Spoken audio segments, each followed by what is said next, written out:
ರಾಜ್ಯ ಸರ್ಕಾರಕ್ಕೆ ಅನ್ನಭಾಗ್ಯ ಹೊಸ ಪ್ಲಾನ್ ತಲೆನೋವಾಗಿದೆ.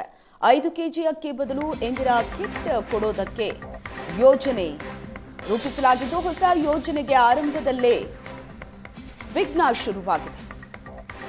ಪಡಿತರ ಜೊತೆ ಇಂದಿರಾ ಕಿಟ್ ನೀಡೋದಕ್ಕೆ ಸರ್ಕಾರದ ಯೋಜನೆ ಇರೋದು. ರಾಜ್ಯ ಸರ್ಕಾರದ ವಿರುದ್ಧ ಪಡಿತರ ವಿತರಕರು ಸಿಡಿದೆದ್ದಿದ್ದಾರೆ. ಪ್ರತಿ ಕಿಟ್ಗೆ 25 ರೂಪಾಯಿ ಕಮಿಷನ್ಗೆ ಪಡಿತರ ವಿತರಕರು ಪಟ್ಟು ಹಿಡಿದಿದ್ದಾರೆ. ಬಾಕಿ ಉಳಿಸಿಕೊಂಡ ಕಮಿಷನ್ ಬಿಡುಗಡೆಗೆ ಒತ್ತಾಯ ಮಾಡಿದ್ದಾರೆ. ರಾಜ್ಯ ಪಡಿತರ ವಿತರಕರ ಕ್ಷೇಮಾಭಿವೃದ್ಧಿ ಸಂಘ ಆಗ್ರಹಿಸಿದೆ. ರಾಜ್ಯದ 20,461 ಪಡಿತರ ವಿತರಕರಿಗೆ ಕಮಿಷನ್ ಬಿಡುಗಡೆ ಆಗಬೇಕು ಅಂತ ಆಗ್ರಹಿಸಿದ್ದಾರೆ. ರಾಜ್ಯ ಸರ್ಕಾರಕ್ಕೆ ಅನ್ನಭಾಗ್ಯ ಹೊಸ ಪ್ಲಾನ್ ಅನ್ನೋದು ತಲೆನೋವಾಗಿ ಪರಿಣಮಿಸಿದೆ. 5 ಕೆಜಿ ಅಕ್ಕಿ ಬದಲು ಇಂದಿರಾ ಕಿಟ್ ಕೊಡುವಂತ ಯೋಜನೆ. ಆದರೆ ಪ್ರತಿ ಕಿಟ್ಗೆ 25 ರೂಪಾಯಿ ಕಮಿಷನ್ಗೆ ಪಡಿತರ ವಿತರಕರು ಪಟ್ಟು ಹಿಡಿದಿದ್ದಾರೆ. ರಾಜ್ಯ ಸರ್ಕಾರದ ವಿರುದ್ಧ ಪಡಿತರ ವಿತರಕರು ಸಿಡಿದೆದ್ದಿದ್ದಾರೆ.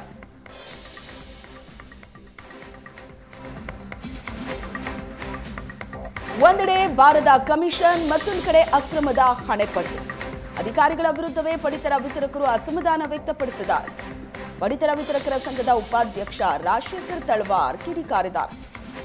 ಅಕ್ರಮ ಅಕ್ಕಿ ದಂಧೆಕೋರರನ್ನ ಬಿಟ್ಟು ಚಿಲ್ಲರೆ ಪಡಿತರ ಖರೀದಿಸಿದವರೇ ಟಾರ್ಗೆಟ್ ಅಂತ.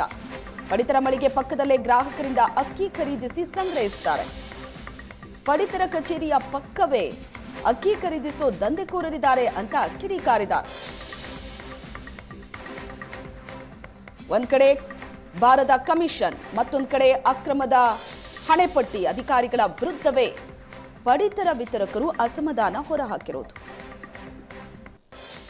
ವಿತರಕರ ಅವರಿಗೆ ಸಾಕಷ್ಟು ತೊಂದರೆ ಆಗ್ತಾ ಇದೆ. ಯಾಕಂದರೆ ಸಮಯಕ್ಕೆ ಸರಿಯಾಗಿ ಕಮಿಷನ್ ಬರ್ತಾ ಇಲ್ಲ. 6-7 ತಿಂಗಳಿಂದ ಕಮಿಷನ್ ಆಗ್ತಾ ಇಲ್ಲ. ನಮ್ಮವರು ಕಮಿಷನ್ ಮೇಲೆ ಜೀವನ ಮಾಡುವಂಥ ಕೆಲವು 80% ಜನ ಇದ್ದಾರೆ. ಅವ್ರಿಗೆ ಭಾಳ ತೊಂದರೆ ಆಗ್ತಾ ಇದೆ. ಸಾಕಷ್ಟು ಬಾರಿ ನಾವು ಬೆಂಗಳೂರಿಗೆ ಕಮಿಷನರಿಗೆ ಮಿನಿಸ್ಟ್ರಿಗೆ ಭೇಟಿ ಆದರೂ ಕೂಡ ಇವತ್ತು ಆಗ್ತೇವೆ ನಾಳೆ ಆಗ್ತೇವೆ ಅಂತೇಳಿ ಬರೀ ತಳ್ಕೊತ ಬಂದ್ದಾರೆ. ಆ ರೀತಿಯಲ್ಲಿ ನಮ್ಗೆ ತೊಂದರೆ ಮಾಡಿದ್ರಿಂದ ನಾವು ಮುಂದಿನ ದಿನದಲ್ಲಿ ಪಡಿತರ ಎತ್ತೋಳಿ ಮಾಡದೆ ಹಂಚಿಕೆ ಮಾಡಬಾರ್ದು ಅಂತ ಒಂದು ಕಡೆ ನಿರ್ಣಯ ಬರ್ತಾಯಿದ್ರು ಕೂಡ ನಾವು ಸರ್ಕಾರದ ಯೋಜನೆಯನ್ನು ನಾವು ಬಡವರಿಗೋಸ್ಕರ ಇನ್ ಟೈಮ್ನಲ್ಲಿ ನಮ್ಗೆ ತೊಂದರೆ ಆದರೂ ಅಡ್ಡಿ ಇಲ್ಲ, ಆ ಸೇವೆಯನ್ನು ನಾವು ಮಾಡಿ ಮುಗಿಸ್ಬೇಕು. ಈ ಸರ್ಕಾರದ ಅನ್ನಭಾಗ್ಯ ಯೋಜನೆ ಬಡವರಿಗೋಸ್ಕರ ಮಾಡಿದ್ದನ್ನು ಇದನ್ನು ನಾವು ಜನರಿಗೆ ಮುಡಿಸ್ಬೇಕಂತೇಳಿ ನಾವು ಇಷ್ಟು ತೊಂದರೆ ತೊಗೊಂಡು ನಾವು ಮಾಡ್ತಾಯಿದ್ರು ಕೂಡ ನಮ್ಮ 6-7 ತಿಂಗಳಿಂದ ಸರಿಯಾಗಿ ಕಮಿಷನ್ ಬರ್ತಾಯಿಲ್ಲ. ಈ ಹಿಂದೆ DBT ಅಂತೇಳಿ ನೇರ ನಗದು ನೇರವಾಗಿ ನಮ್ಮನ್ನು ಕಮಿಷನ್ ನಮ್ಮ ಖಾತೆಗೆ ಹಾಕ್ತೇವೆ ಅಂತೇಳಿ ಸರ್ಕಾರ ಮಾಡ್ತಾಯಿತ್ತು.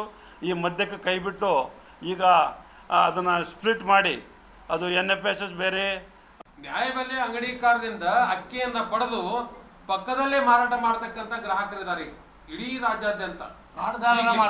ಕಾಡ್ದಾರ ನಾವೇನ್ ಮಾಡ್ಬೇಕಾಗತ್ತೆ? ನಮ್ಮ ಡ್ಯೂಟಿ ಏನು?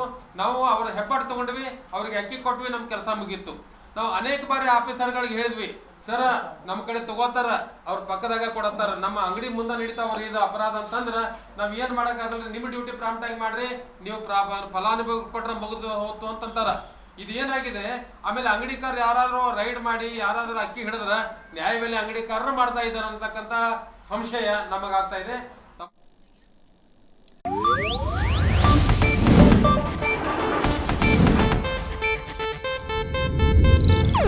ಇದು ಏಷ್ಯಾನೆಟ್ ನ್ಯೂಸ್ ನೆಟ್ವರ್ಕ್ ಪ್ರಸ್ತುತಿ.